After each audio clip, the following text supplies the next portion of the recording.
มาบัดนี้ผมสิเว้ากับคุณแม่นอกปกเกษาก่อนแล้ว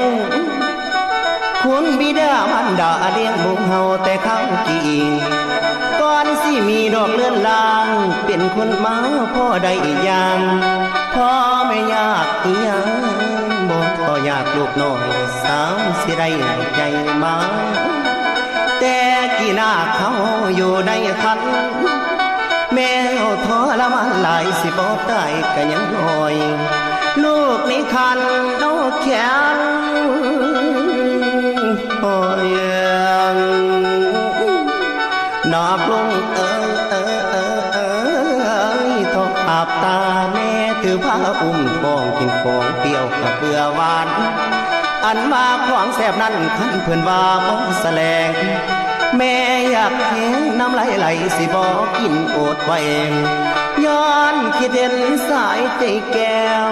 ในอุทธรก่อนคำแม่ย่างไปมาก็หักแย่นักอึ้งโซยังลูกกินข้าวและน้ำนอนอยู่กะข้างโอยหน้าตาลอยลงขอบเม็ดถนอมลูกในท้องตอนแม่เฮาโอ้ยลูกห้องก็คือตอนออกลูกอ่อนสอง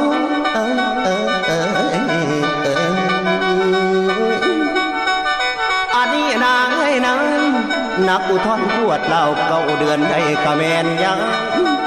เกินมาเจ็บปวดซ้ำดำตาแม่ดอกลิ้นไหลเจ็บขึ้นไปทางเทิง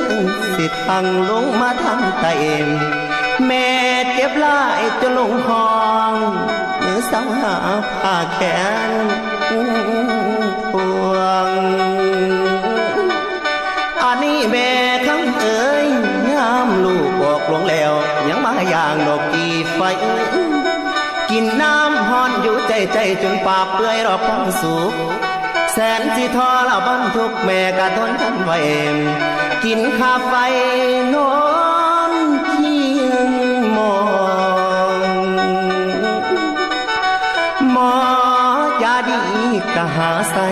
ซ้ำแม่เฮาสิได้น้ำนมให้ลูกดื่มกิน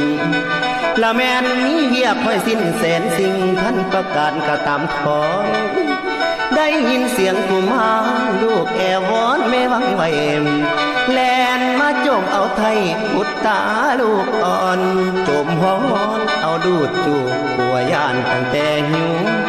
และคิดบางแม่เฮาผิวเจริญใหญ่สอดสัง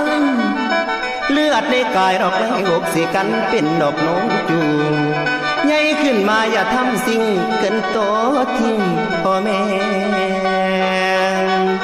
นางไอ้นาง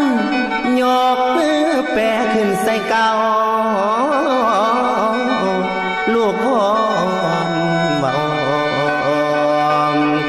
สิบ่ลืมอีแม่อีพ่อ